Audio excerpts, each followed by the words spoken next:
À l'occasion du rapport consacré à la protection des défenseurs de droits de l'homme et débattu à l'Assemblée parlementaire du Conseil de l'Europe, j'ai attiré l'attention des membres de l'Assemblée parlementaire du Conseil de l'Europe sur le fait qu'en Belgique, il y avait une tentation, des tentatives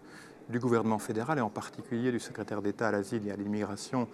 Theo Franken, qui devient de plus en plus un secrétaire d'État de la cruauté et de l'inhumanité, de s'attaquer aux personnes qui défendent les autres personnes qui sont en grande difficulté parce qu'elles ont quitté leur pays en état de guerre, en état de famine,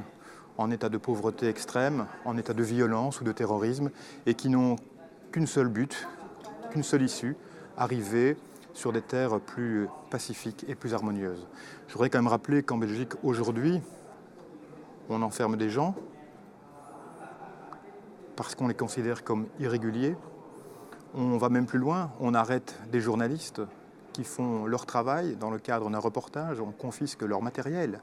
On a un secrétaire d'État à l'asile et à l'immigration qui remet en cause l'article 3 de la Convention européenne des droits de l'homme. Et donc, j'ai demandé au Conseil de l'Europe d'être attentif à cette situation, car les violations des droits de l'homme ne se passent pas qu'en Russie, en Ukraine, en Azerbaïdjan, en Turquie. C'est aussi parfois dans des pays démocratiques comme la Belgique, là où insidieusement, de manière tapie, silencieuse,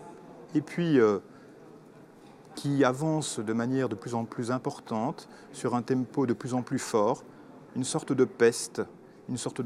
avec des miasmes nauséabonds qui rappellent les brumes du passé. Soyons donc vigilants et j'ai donc demandé au Conseil de l'Europe d'utiliser tous les mécanismes pour prendre contact avec la Belgique, le gouvernement fédéral, pour mettre fin à ces violations répétées des droits de l'homme chez nous.